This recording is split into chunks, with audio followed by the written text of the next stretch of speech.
guys, gue habis dari supermarket dan gue ngeliat ada mobil keren banget. Halo om, aku lihat mobil om keren banget. Ini mobil apa sih om? Land Rover Defender. Wah keren banget. Kenapa om memilih mobil ini? Gagah ya, terus senang British gitu. Aku juga ngeliat om kelihatannya gagah banget.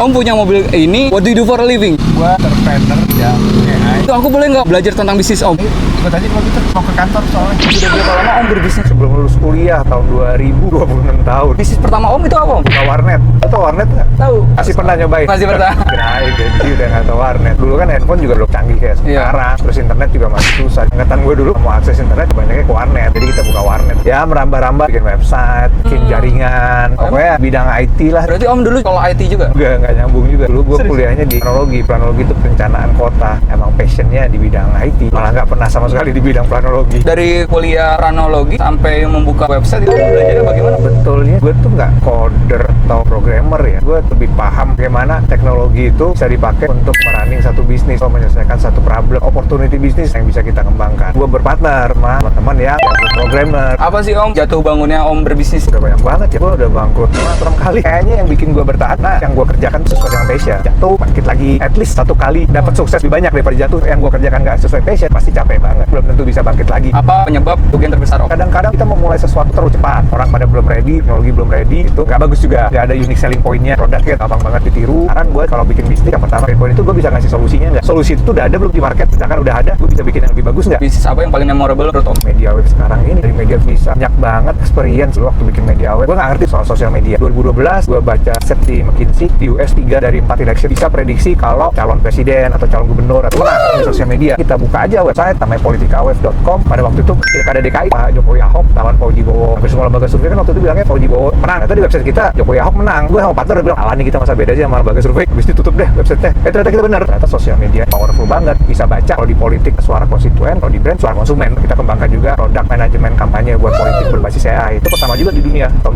2023 sampai beberapa media dari luar cover kita karena mereka surprise pertama di dunia dan muncul di Indonesia. Bagi om seberapa bahayanya sosial media om? Wah ini kayak pisau ya, punya dua sisi. Sosial media juga begitu. Sekarang banyak banget brand-brand yang sebelum ada sosial media tak mungkin punya omset. Lo kalau mau bikin bisnis harus sewa toko dulu, punya karyawan. Dan media kan lo nggak usah punya toko, bisa dihandle sendiri. Jadi sekarang dengan AI itu sisi positifnya, sisi negatifnya hoax. Makanya literasi itu penting banget dari sedini mungkin. Anak-anak harus diajarin menggunakan sosial media yang baik, do and don't seperti apa. Gitu udah sampai nih di kantor. Oh, mana om? Nih kantornya sebelah kiri. Wah. Gue senangnya di rumahan, bukan di gedung gitu. Sampai dulu ya. Boleh nih? Boleh dong. Let's go.